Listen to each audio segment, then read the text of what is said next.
Ever worried about losing your phone or having it stolen? It happens more often than you think.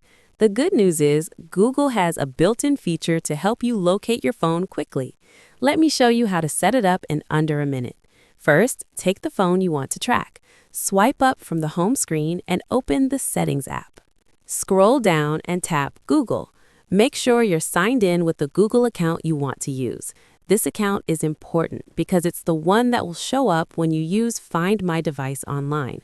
Next, tap All Services. Scroll down until you see Find My Device or Find Hub depending on your phone model.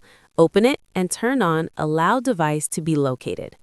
This lets Google help locate your phone if it's ever lost or stolen. And that's it. Your phone is now protected. Quick setup, real peace of mind.